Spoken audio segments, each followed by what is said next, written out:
From far and wide, Oilers fans, this is Dolynny TV.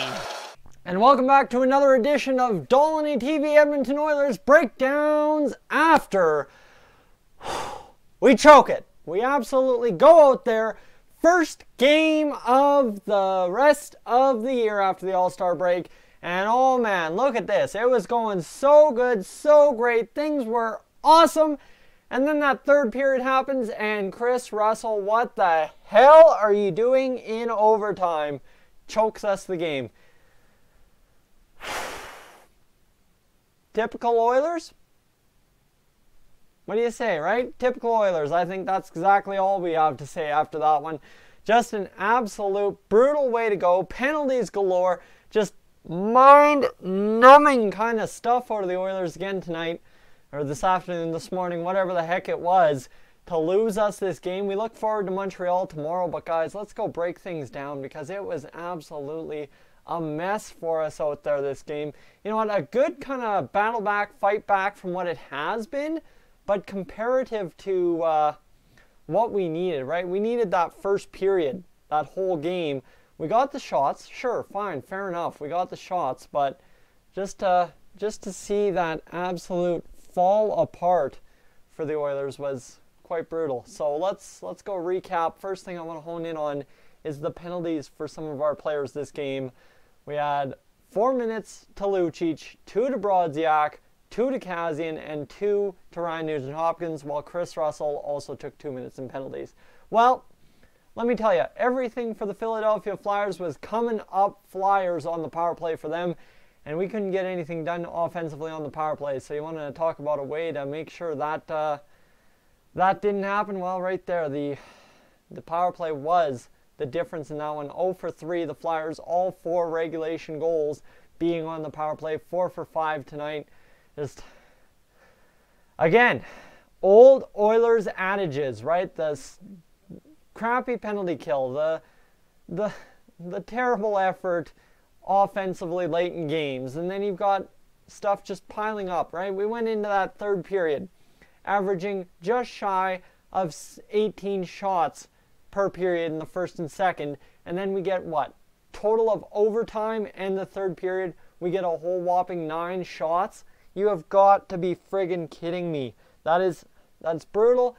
You can't do anything on the power play in 3 chances with McDavid, Draisaitl, Nugent-Hopkins, Darnell Nurse, and Alex Chiasson out there. I don't understand it whatsoever. We take the 12 minutes in penalties, like I said. 8 giveaways. Well, the Flyers had 8 giveaways, so you can't look there. But the problem is we were out shooting the Flyers heavily, and somehow they finished with 39 shots. Again, the defensive breakdowns, the stuff just coming out of the woodwork that we thought, hey, you know what, after that first period, maybe it's all going to be okay. But you got to look at the goal on Larson when he had his man to the outside, and then he turns back and doesn't skate hard enough to battle his man in front of the net. That leads to a goal. You got to think about some of those goals that the Oilers let in. Yes, Talbot had a soft one, but 3 of those 5 goals, you got to blame on the guys playing defense in the zone. And then the overtime goal, like I said, Kris Russell blew it for the Oilers in overtime, taking way too long. If anyone knows anything about hockey 3-on-3, you're supposed to move the puck as quickly, efficiently, and safely as you can. Meanwhile, what does Russell do? He turns into the boards, sits there, lets his man sick him, and creates the turnover. It goes around and around once or twice in the zone, and bing, bang, boom, the Flyers win in overtime. You know what, I can crap on the Oilers all we want. We got a point. That's what matters. We did get a point this afternoon. However, it doesn't solve our problems needing 2 points. We need 2 points every game to have a shot at the playoffs, and right away, what do? Out of the break, we go and choke a hockey game. Cannot, will not stand for that. It's absolutely brutal. To see the Oilers do that right after the break, after all the talk, after firing Peter Chiarelli, guess what? We're still right in the same situation we have been all year, and now we started off right there. Cannot do that. Absolutely mind-numbing loss right there for the Oilers.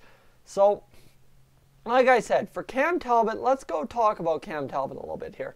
He had an .872 save percentage. You know what? For Cam Talbot, in a game that was competitive from start to the final puck going in, obviously because it was in overtime, not a bad performance. One soft goal, the other four, the defense had no clue what they're doing, allowing seam passes, shots from the point to get through from pretty much exactly the blue line, and then you've got guys just open in front, two Philly guys to one Oilers defender. What are you doing with that? Where's the centerman on that play?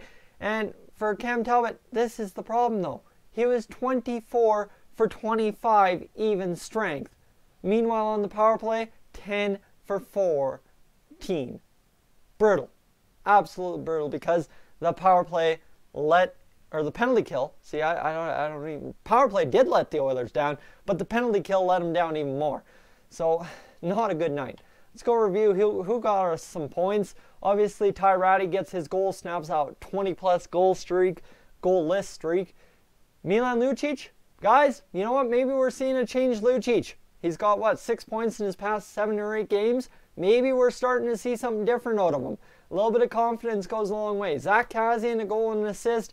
And yes, indeed, Connor McDavid as well gets a goal and an assist, continues. What has he got? Like 75 points now. The guy is just tearing up the NHL at 22 years old. He has himself 75 points in 50 games played. Think about that. That's fantastic. So Cam Talbot has an alright game, but Connor McDavid, again, divided by 51 times 81, on pace for 119 points. It just keeps friggin' getting better for Connor McDavid. It's unbelievable. And to see what we might see out of him at the end of the year, that would be unreal. But the Oilers need to make the playoffs, and a performance like today's just not going to get it done. That was not good. Carter Hart. You know what, you can sit here and also talk about Carter Hart possibly giving us that game on the silver platter on 2 or 3 goals. So for Carter Hart, you know what, a game for him where not exactly the sharpest, but he was sharp when it mattered. Right on the power play, he didn't allow a goal. 31 for 34 shots. Okay, good to go. Short-handed, though, he faced a lot of shots. That's the thing for Carter Hart. He faced a lot of shots short-handed. 3 shots. That's on 5 chances? That's actually quite a bit. And to go 40 for 44 and still win the game, a .909 save percentage. That's the thing, guys. Somehow, that is partial league average goaltending, which just, you know what, wins the Oilers games, so why wouldn't it win other teams' games? Carter Hart, yeah, you know what, he bobbled a couple of pucks and let him in when he shouldn't have.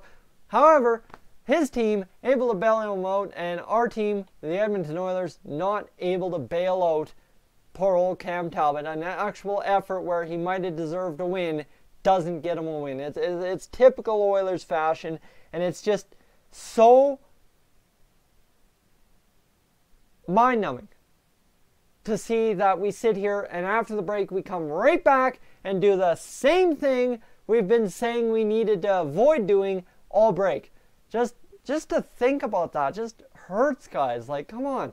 We don't do anything right, it seems, at times, and it ends up costing us big time, and that's exactly the power play chances for Philly, the stupid penalties, the stupid penalty kill, and then the stupid power play just not cashing anything. You imagine, we cashed 1 power play goal, we would have won that game in regulation had we not choked it like we always do every time that game. As soon as we score a goal, Philly goes and scores a goal. So to argue either which way the Oilers go, I don't know, because that's another loss in the column. Yes, it's going to be it's going to be a very tough one for us, but I don't know. Can't have another effort like tonight, but you got to appreciate that getting 44 shots on net actually scored some goals for us. I don't know, depth scoring, all that. It's good, it's bad, take the good and ugly. We get a point, I guess, move on and go against Montreal tomorrow night. That's all we can do. Montreal's a lot better of a team than Philadelphia, so just hope for a different result, guys. I'm down. I'm defeated. It's been a long afternoon of watching the Oilers. I'm going to take the rest of the day off and get going. I'm Tyson. This is Dolynny TV. I will catch you in the next one.